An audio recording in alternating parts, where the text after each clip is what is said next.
David Barr's art installation is an incredible piece of work. There are many things to know about it that will increase your enjoyment and appreciation. The first thing to know is that it's a progression of sculptures that work together. They represent a variety of ideas and questions about the evolution of culture, technology, and humankind through the use of structural materials. The progression actually begins here with two raw natural boulders which were unearthed right here at Columbus State. The artist begins with the most basic, unadorned building materials from the earth. The formation of this rock likely dates back to the earliest stone of the North American continent, about 2.5 billion years.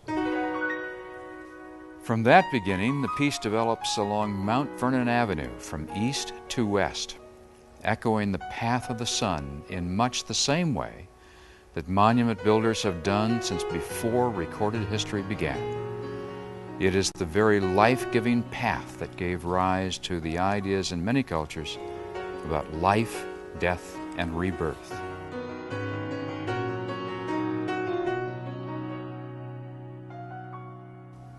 In the next piece, the artist seems to slice through the granite with a blade of steel. It parts at an angle that's repeated in each piece along the way, and if we look closely, we can see that the steel emerges from the stone itself, the very same shape as the stone, yet twisting away from the stone. Next, a hunk of stone lies open at a similar angle, as though a wedge of steel has driven it violently apart. The stone is now polished on the inside, still raw on the outside. We see the first symbols of human beings on the polished stone, as though we're discovering images from the ancient rock art of the Stone Age. Has the stone been driven apart, or has the stone given birth to a wedge of a more finished material? The ideas are at once complete in themselves, yet open enough for viewers to bring their own interpretations. The next piece displays more finished steel beams emerging, and more complex symbols, a more advanced stage in the interplay of humans and materials. The steel has been shaped and colored. The two halves of stone lie split at an angle, and there are more symbols. A hand, a serpent mound, a bird.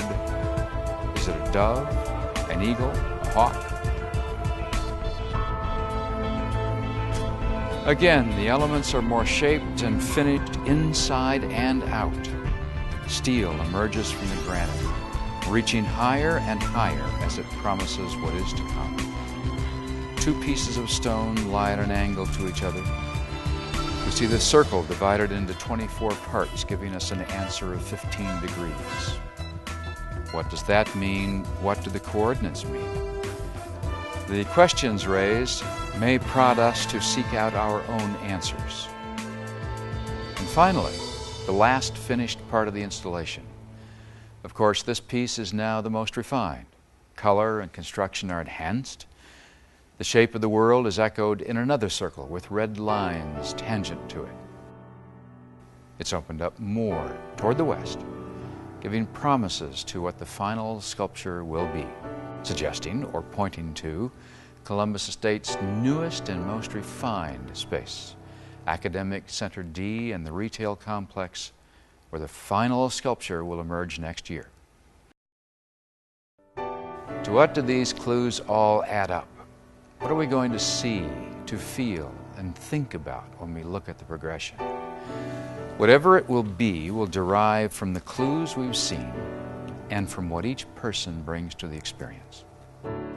I hope you'll take the time to walk the entire piece, maybe stopping at each sculpture to reflect and discover the art of David Barr.